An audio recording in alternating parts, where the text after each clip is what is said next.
ಇಂದು ಎಲ್ಲರೂ ಕೂಡ ಮಾನಸಿಕ ಒತ್ತಡಕ್ಕೆ ಒಳಗಾಗಿದ್ದಾರೆ. ತುಂಬ ಸ್ಟ್ರೆಸ್ ಇದೆ. ಹೀಗೆಲ್ಲ ಮಾತನಾಡೋದನ್ನ ಕೇಳ್ತಾ ಇರ್ತೇವೆ. ಮತ್ತು ಅದು ಹೇಗಿರುತ್ತೆ, ಅದರ ಮಾನಸಿಕ ಲಕ್ಷಣ ಏನು, ಮನಸ್ಸಿನ ಒತ್ತಡದ ಲಕ್ಷಣಗಳು ಏನು ಅಂತ ಒಂದು ಚಿಂತನೆಯನ್ನು ಮಾಡಿದಾಗ ನಮಗೂ ಕೂಡ ಒಂದು ಹೊಸ ಬೆಳಕು ಅದರಲ್ಲಿ ಗೊತ್ತಾಗತ್ತೆ, ಕಾಣಿಸುತ್ತೆ. ಮತ್ತೆ ಒತ್ತಡಕ್ಕೆ ಬೇರೆಯವರು ಒಳಗಾದಾಗ ನಾವು ಸುಲಭವಾಗಿ ಗುರುತಿಸ್ತೇವೆ. ಆದರೆ ನಾವೇ ಒತ್ತಡಕ್ಕೆ ಒಳಗಾಗ್ತಾ ಇರ್ತೀವಲ್ಲ, ಅದಕ್ಕೆ ಕಾರಣ ಏನು, ಅದರ ಲಕ್ಷಣಗಳೇನು ಅಂತ ನಮಗೆ ಕೆಲವು ಸಾರಿ ಗೊತ್ತಾಗಲ್ಲ. ಅದಕ್ಕೆ ಆ ಲಕ್ಷಣಗಳನ್ನು ಒಂದೊಂದಾಗಿ ನಾವು ಇವತ್ತು ನೋಡೋಣ. ಮೊದಲನೆಯದು, ಇತರರ ಮಾತನ್ನ ಸ್ವಲ್ಪವೂ ಕೇಳುವ ತಾಳ್ಮೆ ಇಲ್ಲದಿರುವುದು. ಬಹಳ ಮುಖ್ಯವಾದಂಥ ಒಂದು ಲಕ್ಷಣ.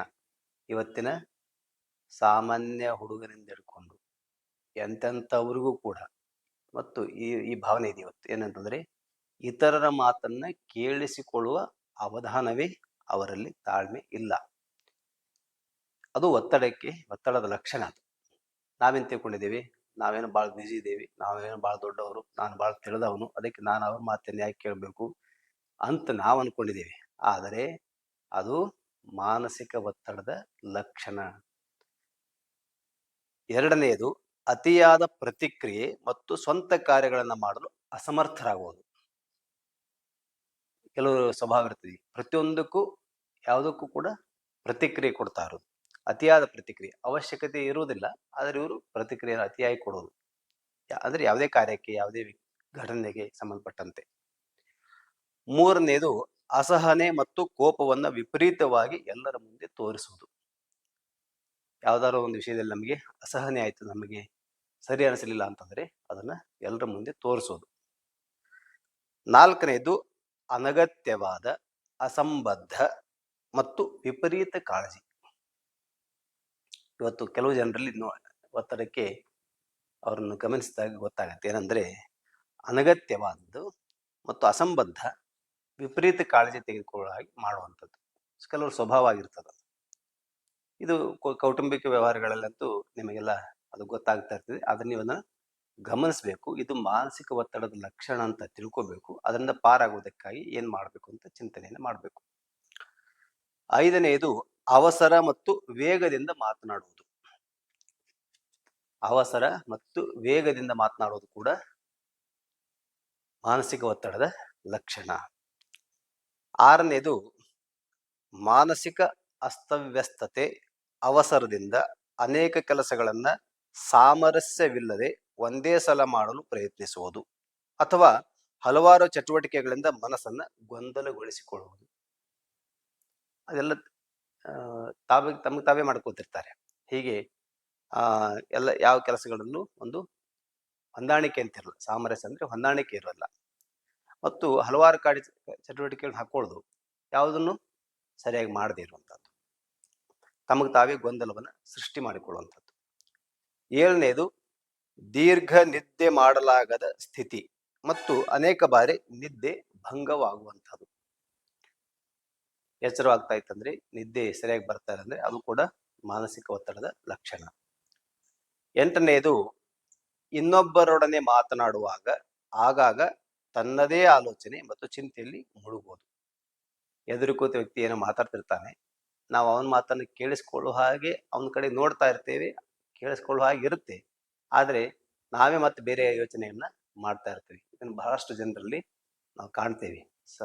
ಸಮಾಜದಲ್ಲಿ ಓಡಾಡುವಂತ ನಮ್ಮಂಥವ್ರಿಗಂತೂ ವ್ಯಕ್ತಿಗಳ ಜೊತೆಗೆ ಮಾತನಾಡುವ, ನಾವೇನಾದ್ರೂ ಹೇಳ್ತಿರ್ಬೇಕಾದ್ರೆ ನಾವು ಹೇಳೋದು ಎಂಥ ಮುಖ್ಯವಾದ ವಿಷಯವೇ ಆದರೂ ಕೂಡ, ಅವನಿಗೋಸ್ಕರವೇ ನಾವು ಹೇಳ್ತಾ ಇದ್ರು ಕೂಡ ಅವನು ಅದನ್ನ ಕೇಳಿಸಿಕೊಳ್ಳದೆ ತಾನೇ ಒಂದು ಚಿಂತೆ ಮಾಡ್ತಿರ್ತಾನೆ. ಇದು ಕೂಡ ಮಾನಸಿಕ ಒತ್ತಡದ ಲಕ್ಷಣ. ಒರಟಾಗಿ ಮತ್ತು ಅಸಂಬದ್ಧವಾಗಿ ಸಂಭಾಷಣೆಯಲ್ಲಿ ತೊಡಗುತ್ತಾ ಇನ್ನೊಬ್ಬರ ಮೇಲೆ ಪ್ರಭುತ್ವವನ್ನು ಸಾಧಿಸಲು ಅನವಶ್ಯಕವಾಗಿ ಸದಾ ಪ್ರಯತ್ನಿಸುವುದು. ಇದು ಕೆಲವರಲ್ಲಿ ಕಂಡು ಬರ್ತದೆ. ಒರಟಾಗಿ ಮತ್ತು ಅಸಂಬದ್ಧವಾಗಿ ಸಂಭಾಷಣೆ ತೊಡಗುತ್ತಾ ಇನ್ನೊಬ್ಬರ ಮೇಲೆ ಪ್ರಭುತ್ವವನ್ನು ಸಾಧಿಸುವುದಕ್ಕೆ ತಾನೇ ಜೋರಾಗಿ ತಾನು ಜೋರಾಗಿ ಮಾತಾಡ್ಬಿಟ್ರೆ ಅವ್ರು ಸುಮ್ಮನೆ ಇರಬೇಕು ಅಂತ ಅವನದು ಯೋಚನೆ. 10ನೆಯದು ಪದೇ ಪದೇ ಕೈ ಬೆರಳುಗಳು, ಕಾಲು ಆಡಿಸುವುದು, ಹಲ್ಲು ಕಡಿಯುವುದು, ಮುಷ್ಟಿ ಬಿಗಿ ಮಾಡುವುದು, ಇವೆಲ್ಲ ಒತ್ತಡದ ಇನ್ನೊಂದಷ್ಟು ಲಕ್ಷಣಗಳು. 11ನೆದ್ದು ನೋಡಿ ಎಷ್ಟು ಚೆನ್ನಾಗಿದೆ ಇದು, ಗಬಗಬನೆ ತಿನ್ನುವುದು, ಅತಿಯಾಗಿ ತಿನ್ನುವುದು, ಅಥವಾ ಹಸಿವಿನ ಕೊರತೆಯಿಂದ ಬಹಳ ಕಮ್ಮಿ ತಿನ್ನುವುದು. ಯಾವುದರಲ್ಲೊಂದು ಸಮತೋಲನ ಅಂತಕ್ಕಂಥದ್ದು ತಿನ್ನುವ ವಿಷಯದಲ್ಲಿ ಇಲ್ಲ, ಬಹಳ ಫಾಸ್ಟ್ ಆಗಿ ತಿನ್ನುವಂಥದ್ದು. 12ನೆದ್ದು ಅಪ್ರಜ್ಞಾ ಮನಸ್ಸಿನ ಅಂದ್ರೆ ಅನ್ಕಾನ್ಸಿಯಸ್ ಮೈಂಡಿನ ಸಂಕೀರ್ಣಗಳ ಪರಿಣಾಮದಿಂದ ಮನಸ್ಸು ಅಶಾಂತಿಯಿಂದ ಚಡಪಡಿಸುವುದು. ಹೀಗಾಗ್ತಾ ಇತ್ತಂದ್ರೆ ಸಹಜವಾಗಿ ಅದು ಮನಸ್ಸು ಪ್ರಕ್ಷುಬ್ಧವಾಗಿರ್ತದೆ, ಅಶಾಂತಿಯಿಂದ ಕೂಡಿರ್ತದೆ. 13ನೆದು ಅಸಿಡಿಟಿ ಮತ್ತು ತಲೆನೋವು, ಇದು ಕೂಡ ಮಾನಸಿಕ ಒತ್ತಡದ ಲಕ್ಷಣಗಳು. ಮತ್ತೆ 14ನೆದ್ದು ಇತರರ ಬಗ್ಗೆ ಅನಗತ್ಯವಾಗಿ ದೂರುವ ಹವ್ಯಾಸ ಬೆಳೆಯುವುದು. ಇದು ಬಹಳ ಜನರಲ್ಲಿ ಕಾಣ್ತೇವೆ. ಅನಗತ್ಯವಾಗಿ ನಮಗೆ ಅವಶ್ಯಕತೆ ಇರಲ್ಲ, ಯಾರಾದ್ರೂ ಒಬ್ಬರ ಬಗ್ಗೆ ಒಳ್ಳೆಯ ವಿಷಯ ಹೇಳಿಬಿಟ್ರೆ ನಾವು ಒಳ್ಳೆಯ ವಿಷಯ ಹೇಳ್ತೇವೆ, ಅವನ ಬಗ್ಗೆ ನೆಗೆಟಿವ್ ವಿಚಾರಗಳನ್ನು ಹೇಳ್ತಾನೆ. ಯಾಕೆಂದ್ರೆ ಅವನು ಒಳ್ಳೆಯದನ್ನ ಅವನು ಒಳ್ಳೆಯವನು ಇದ್ದಾನೆ ಅನ್ನೋದನ್ನ ಇವು ಒಪ್ಕೊಳ್ಳಿಕ್ಕೆ ಒಂದು ಮನಸ್ಸು ತಯಾರಿಲ್ಲ. ತನ್ನ ದೌರ್ಬಲ್ಯಗಳನ್ನ ಗುರುತಿಸಿ ಸರಿಪಡಿಸಿಕೊಳ್ಳಲಾಗದ ಸ್ಥಿತಿ, ಇದೇ ಬಹಳ ಮುಖ್ಯವಾದಂಥದ್ದು. ಇವೆಲ್ಲ ನಮ್ಮಲ್ಲಿದ್ದಾವ ಅಂತ ನೋಡಿಕೊಂಡು ಆ ಗುಣಗಳು ಇದ್ರೆ, ದೌರ್ಬಲ್ಯಗಳು ನಮ್ಮಲ್ಲಿ ಇದ್ರೆ ಅವುಗಳನ್ನ ಸರಿಪಡಿಸಿಕೊಳ್ಬೇಕು ಅಂತ ಭಾವಿಸಿದ್ರೆ ಇವುಗಳೆಲ್ಲಗಳಿಂದಲೂ ಪಾರಾಗಬಹುದು. ಸರಿಪಡಿಸಿಕೊಳ್ಳಲಾಗದಿದ್ದರೆ ಮಾನಸಿಕ ಒತ್ತಡ ಅದರಿಂದಾಗುವ ಬೇರೆ ಬೇರೆ ಪರಿಣಾಮಗಳಿಗೆ ನಾವು ಒಳಗಾಗುವುದು ಅನಿವಾರ್ಯವಾಗ್ತದೆ, ಒಳಗಾಗಲೇಬೇಕಾಗ್ತದೆ. ಆದ್ದರಿಂದ ಹಾಗಾಗದಂತೆ ಎಲ್ಲ ಗುಣಗಳು ಅದರ ಲಕ್ಷಣಗಳ ಮೇಲೆ ನಾವೇನ್ ಮಾಡಬೇಕು, ಈ ಲಕ್ಷಣಗಳ ನಮ್ಮಲ್ಲಿದ್ದರೆ ನಾವೇ ಗುರುತಿಸಿಕೊಂಡು ಅವುಗಳನ್ನು ಸರಿಪಡಿಸಿಕೊಂಡು ಅವುಗಳ ಪರ್ಯಾಯವಾಗಿ ಅಂದ್ರೆ ಆ ಗುಣಗಳನ್ನು ಹೊರತುಪಡಿಸಿ ಉತ್ತಮ ಗುಣಗಳಂತ ಏನಿದ್ದೇವೆ, ಮಾನಸಿಕ ಶಾಂತಿಗೆ ಕಾರಣವಾಗುವಂತಹ ವಿಷಯಗಳೇನಿದ್ದಾವೆ ಅವುಗಳೆಡೆಗೆ ನಮ್ಮ ಚಿಂತನೆಗಳನ್ನ ಮಾಡಬೇಕು.